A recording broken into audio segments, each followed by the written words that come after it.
So basically it's a trade-off. Now, the way you can get around that is you start keeping clean books today, and then maybe a year from now, we can sell your business because we can show now, here's 12 months of solid reporting to the IRS, and this is what they're making. The other, let me just throw one more thing in there.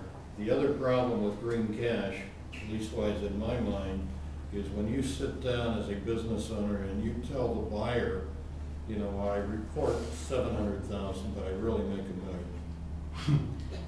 The buyer's gonna look at you and say, okay, number one, yeah, the flag's going up big time, right? Number one, you've already established the fact to me that you're a liar. Right. Okay, you're telling me that you put $300,000 in cash in your pocket a year that you don't report 10%. That could be anywhere from $3 to $300,000. I don't know what it is. But I guarantee you, as a buyer, I'm gonna look at you as a liar the whole way through this process, and everything you tell me, I'm gonna be concerned about. Yep. Because you've already established this fact, and I don't know when I can believe you. So everything I ask for, I'm gonna wanna see in detail and in writing and thoroughly check it out as a buyer. So you're really, as a seller, a business owner, yes, you save a little bit in taxes, but as a long-term result, you kind of shoot yourself in the foot. Let's talk about the assets of a business.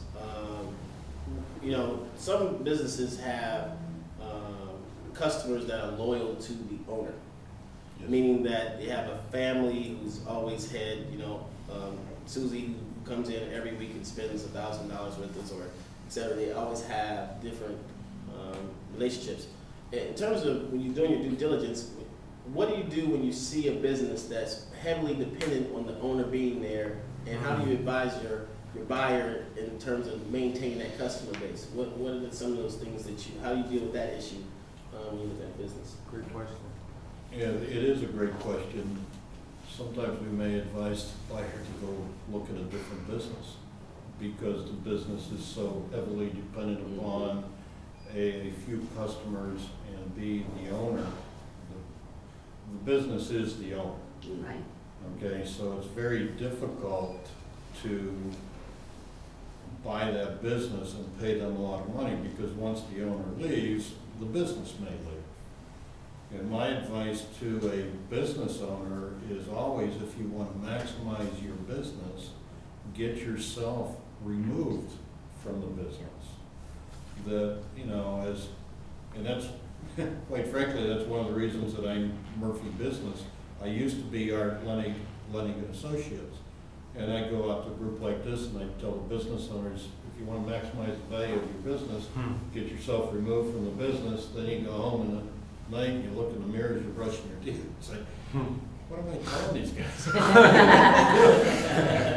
I am my business. And, you know, so from that point on, then, once that revelation happened, you know, you start to try to build a firm instead of a job kind of a business. Yeah, and I think that goes to our outsourcing specialized services. If you say these are the vendors that I use and these are all the people that kept this engine growing and these are the employees that I have, your valuation goes up because people can see themselves in that role and understand the business there. Legally, there's some things that we can do, like non-competes with a seller in terms of structuring that. Oftentimes you might even have some seller financing, so the seller wants you to do well so that you can be able to pay them. But essentially, if you become so involved in your business and you do everything, you're making it very hard for you to be able to sell your business and really have an exit strategy. So this goes a lot to mentioning before about outsourcing those things, and then you can be replaceable. I mean, I think we all want to get to the point where you're replaceable. Can I add something to that also? One of the things that I've seen owners do with businesses is that